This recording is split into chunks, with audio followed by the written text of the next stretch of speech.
But the concept you're referring to, in order to control the adrenaline dump, as they call it, the drip feed method is essentially something I used to use more during surveillance operations. So we made covert observations on a house, for example, where we know someone lives there who's threatened our principal. So this is quite serious. You're in a dangerous environment as it is. You need to prepare your mind and body for when that person leaves that house, because you need to do one of two things. It's either hit the record button, take clear photographs, or actually follow them in the vehicle or on foot, whatever it is. So in order to control that, it's this called the drip feed method.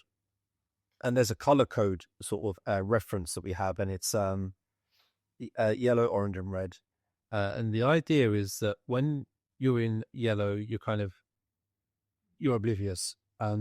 Orange is something where you're preparing your mind, and red is when something's gone horribly wrong or something's happened and your body's starting to react negatively. So what happens with an adrenaline dump is that the glands, the glands that release the adrenaline are near your kidneys.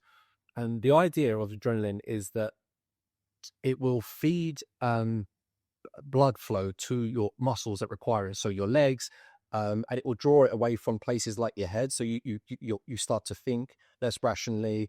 Your voice will change. Yeah. There's other interesting set of facts where men and women respond differently. Men start to get ready to fight, and women and run as well. But some people will freeze. Anyway, but the idea is that you drip feed yourself adrenaline, so you start anticipating something happening.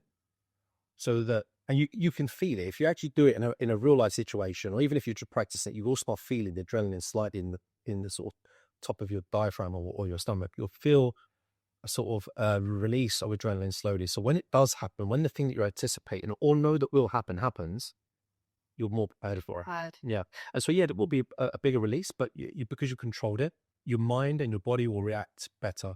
Also, doing that whilst you're doing the drip feed, you should be thinking about what I need to do. What are my actions on drills? Yeah. So using the surveillance example, I need to take photographs initially, the key should be in the ignition already, but then start the engine and prepare to move. Only start the engine once they're in the vehicle and their vehicle's moving, otherwise that might raise alarm bells. Yeah. So it's all of those kinds of things. It's a combination of drip feeding, anticipating what's going to happen, but also recalling what you need to do step by step. So that goes back to what you just said about the common sense, because a lot of it actually is common sense.